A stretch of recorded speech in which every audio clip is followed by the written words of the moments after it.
வீட்டு வசதி மற்றும் நகர்ப்புற வளர்ச்சித்துறையின் கீழ் சென்னை பெருநகர் வளர்ச்சிக் குழுமம் சார்பில் சென்னையை அடுத்த முடிச்சூரில் கட்டப்பட்ட உள்ள ஆம்னி பேருந்து நிறுத்துமிடத்தை முதல்வர் ஸ்டாலின் காணொலி காட்சி வாயிலாக திறந்து வைத்தார். ஆம்னி பேருந்தின் ஓட்டுநர் மற்றும் நடத்துனர்களுக்கு பல்வேறு வசதிகளுடன் முடிச்சூரில் 42 கோடி ரூபாய் செலவில் ஆம்னி பேருந்துகளுக்கான நிறுத்துமிடம் அமைக்கப்பட்டுள்ளது. தலைமைச் செயலகத்தில் இருந்தபடியே புதிய கட்டிடங்களை முதல்வர் திறந்து வைத்தார்.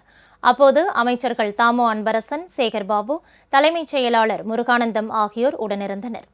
இதேபோல் கிளாம்பாக்கம் கலைஞர் நூற்றாண்டு பேருந்து முனையம் அருகில் 15 கோடி ரூபாய் செலவில் கலைஞர் நூற்றாண்டு காலநிலை பூங்கா அமைக்கப்பட்டுள்ளது. இதனையும் முதல்வர் ஸ்டாலின் திறந்து வைத்தார். சென்னை கோயம்பேடு மொத்த விற்பனை அங்காடி வளாகத்தில் 1 கோடி ரூபாய் செலவில் புதுப்பிக்கப்பட்ட மருத்துவ சிகிச்சை மையத்தையும் முதல்வர் ஸ்டாலின் திறந்து வைத்தார்.